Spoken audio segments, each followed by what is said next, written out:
Hello, friends, and welcome. Patch 7.31D came out a couple days ago. I know this is a little bit late, but we'll just do the highlights and we'll. I already looked at the data a little bit, so we can tell you what has been going well for different heroes.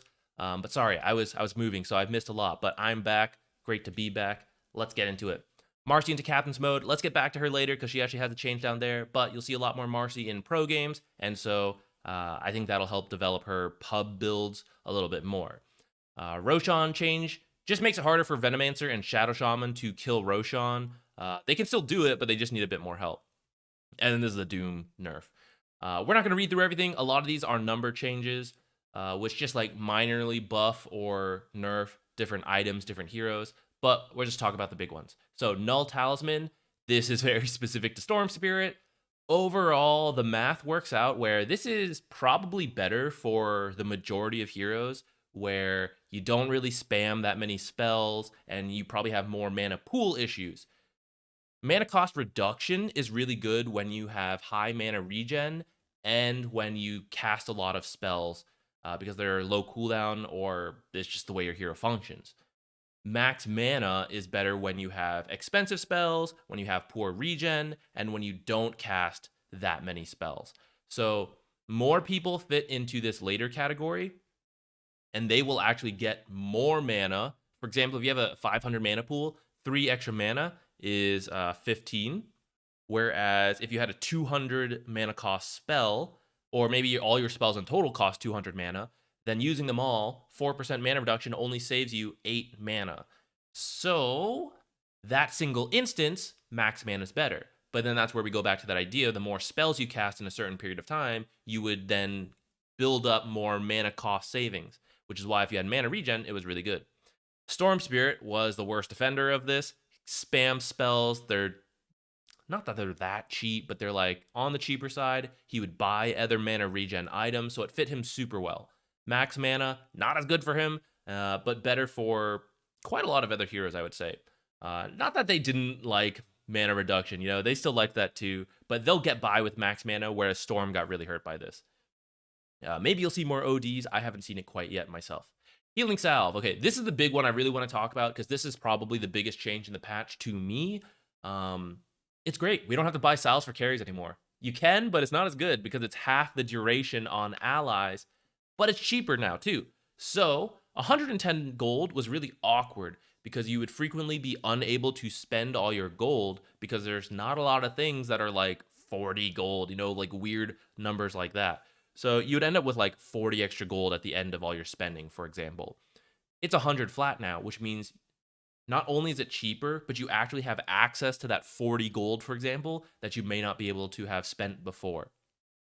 And you don't have to buy it right away because I guess you could, but it's more for yourself. The reason supports should really buy this pretty quickly is because if the carry screws up, as they do in pubs, you got to heal them so they can stay in the lane. They have to buy their own salve. So now it's a question, am I going to screw up and need to salve myself, or am I going to put myself in a lot of fighting and then want an early salve? I think that could be good and a totally viable way to use salves now because they're actually quite cost effective with this 10 gold off. And carries and cores, offlaners, they're not used to buying salves yet. So I think a very viable... Hold on, I'm getting ahead of myself. First of all, healers are seeing a rise in pick and win rate because instead of salving your allies, you cast healing spells on them.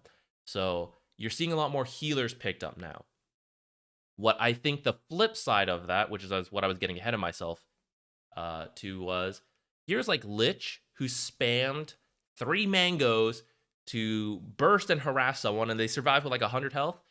They would use a salve. And it was so sad because salves are cheaper than 3 mangoes and they return with even more health. And that kind of playstyle was just not very good.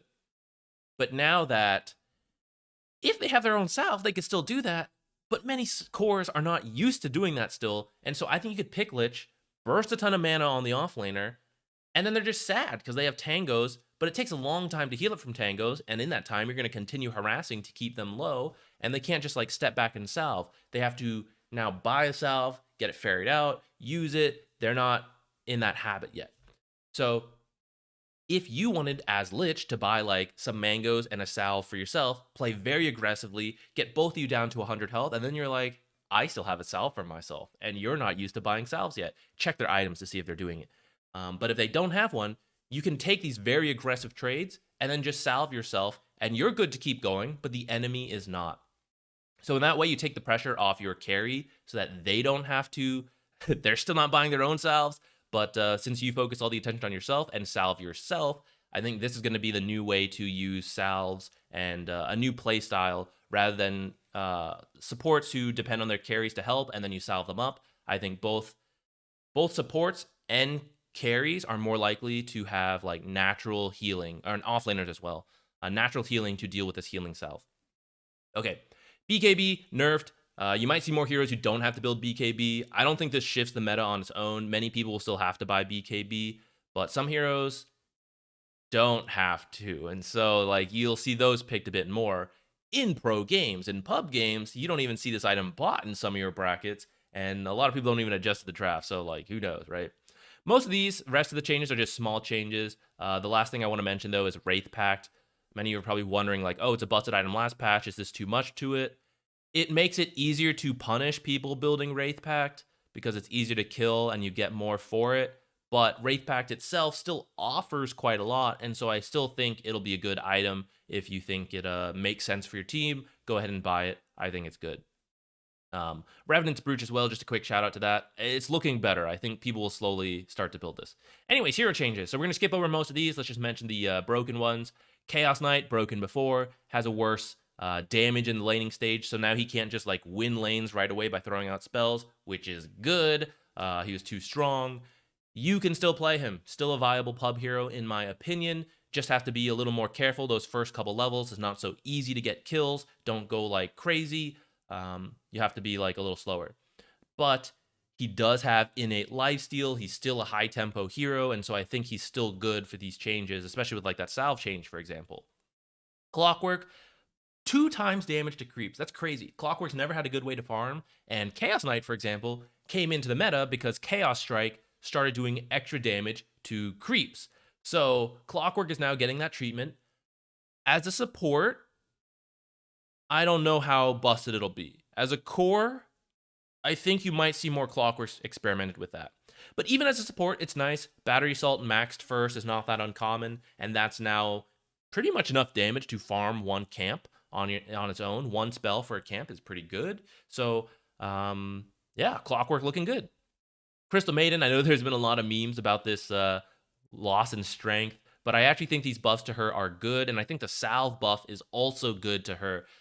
So these pretty straightforward. I don't need to explain that, but just to talk about the salve change, 2 reasons. 1, she is a very aggressive support who bursts her spells to try to get kills, and if she didn't get kills, at least, oh, I did a ton of damage, right? Yeah, salve, I'm good to go.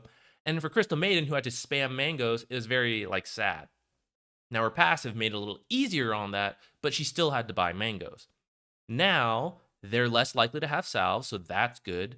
But also she has access to more money because even if she wants to still buy a salve, she has that extra 10 gold now that we were talking about that you used to like block off that whole 40 gold. Just buy an Iron Branch, cover this base strength, get more mana, get more armor, and you're good to go. So I think a good Crystal Maiden build is like tangos, mangoes, and like 3 Iron Branches, and then like buy a salve if you need it, get a sentry, whatever. I think she'll be fine. I think she's a very aggressive support who benefits from these changes. Dawnbreaker ult going down 10 seconds. Great. I think that's good. Dazzle. Many people ask about Dazzle. I think he's got a good pub win rate, actually. Part of that is just Grave, classic. Enemies don't properly prioritize Dazzle. I think his laning stage is a little better. Not just because he has a heal. The heal's not even that amazing. But it's there, and it whittles down the enemy as well. I think Poison Touch is having a better time because of the salve changes, where Dazzle like slowly whittles you out of the lane and tries to get a really good trade with Poison Touch. Which before, again, just salve up, and then you're like, I won't make that Poison Touch mistake again. And then, that's Dazzle's lane. But now that people don't have the salves, it's a little easier to whittle them away with the Poison Touch, with the constant like heals and stuff like that. And so I think his laning's better. And then with this shard, he fit the tempo of the meta, like fast-paced, heals, Graves, all that. just had no stuns, and that was a little sad. The shard is getting better and better, and so I think a quick shard pickup to then have a stun as well is very good. So I think Dazzle's good for pubs. Let's see, who else? ET, I think, will come back to the meta. Not a lot of people play ET, so we won't talk about it that much, but 20 seconds off the ult is quite a lot, in my opinion, and so I expect to see him more. Earthshakers, you might see him as well. You can leave Aftershock at like a value point and max Fissure if you want, which was always a tough call for him, Q or E. I think you get more points in Fissure without feeling too much of a loss from Aftershock, but you might still max Aftershock first anyways. But you could, for example, get more points in Fissure before going back to Aftershock. Enigma support, Satyr. Core Enigma gets the levels, so I think he won't mind too much. Grimstroke, nerfed. He was very popular. Still viable in pubs, I want to say, but actually his pubs win rate is pretty bad because I think he takes a lot of coordination. So actually, I don't know if you want to play him in pubs unless you like him. But if you do and you play with party, I think he's totally viable. Keeper of the Light, I think this is more of a core coddle nerf to supports. You don't really play off of Illuminate, you're more like chakra magicking your teammates to keep up the tempo, providing those like Will-O-Wisp if you get the Ags, or the knockback, the mischance, all of that's still the same. So I think coddle support is still fine. Leshrac Core, I think you'd see more of. Lich, I think is looking really good. He is my example of like heroes who would spend a lot of mangoes, burst people down. Now he has to spend a little less because his Frost Blast is cheaper. And now they're not going to have salves. So I think Lich is looking good. Lifestealer, another hero. This buff is fine, but his innate lifesteal is what's going to help him in the laning stage with these salve changes. So I think he's looking good as well. Nice little lion buff. I don't think this makes him broken or anything, but a little better for lion players. Lycan also buffed, which is a little weird to me. I thought he was fine. Marcy. The big change here is that enemies can no longer BKB off of dispos. This is a big buff to her. The throw distance is a little sad, because I think repositioning enemies or saving allies is very powerful. But actually, maybe it makes it a little easier because it's also a little awkward sometimes. You're trying to like stun someone, but you actually throw them kind of far from your team. So in a way, maybe this is a buff as well. The Unleash cooldown also went down by 10 seconds, but support Marcy doesn't really play off of Unleash. So I think Marcy will be a very good position 4, and now that pros have an actual reason to pick her because she's in captain's mode, I think you'll see a lot more examples of like how to play a good Marcy, and so keep an eye out for that. She's a lot of fun, so I think she'll be good. Who else? Omni, still a very good win rate, very good pub hero, but at a pro level, still pretty counterable. I don't think this like changes that much to him. Who else? Pudge. I think core Pudge is actually pretty good. Support Pudge doesn't really strike me as incredible, but I know you'll all still pick it if you want to, so I don't even have to talk about it. But core Pudge actually looks legit. Pugna, another broken support at the last patch. You can still pick him in pubs. He'll still be fine. Obviously just a little bit worse, but I don't think any of this is like the end of the world. But instead of like picking Pugna and being a great Pugna game every game, there's probably, 70 to 80% of games are good Pugna games. I think he maybe still needs a bit more nerfs. I think he's still overall pretty good for pubs, but maybe you want to try some of the other heroes now. Shadow Demon, I think he's still sleeper good. I keep saying I'll play him, but I don't have enough time. But I think he's actually pretty good. Keeps getting these small buffs. I think eventually people will realize he's like busted and start playing him a lot. Silencer support, sure. Nerf to strength, but like overall the other stuff got a little cheaper. I don't think you really get to 20 all that often, but like he's fine. Who else? Techie support. Anyways, terribly. Okay, but for real, I think it's fine. I know it's a controversial pick for many people. It's fine. He's better than the last one, I think. The old techies, and these changes are I think fine for him. Terrorblade, I think, is starting to get popular as well. This like extra 15 damage is kind of crazy, so I think that's good. I think he's also punishable by like those spam heroes we talked about. Like, well, Lich wouldn't really be in the 4 support role. And I'm blanking on 4 supports who spam spell. Maybe Skywrath, and they bypass all his armor and knock him out. Skywrath's not a good example though. He doesn't buy mangoes. It's too much for him.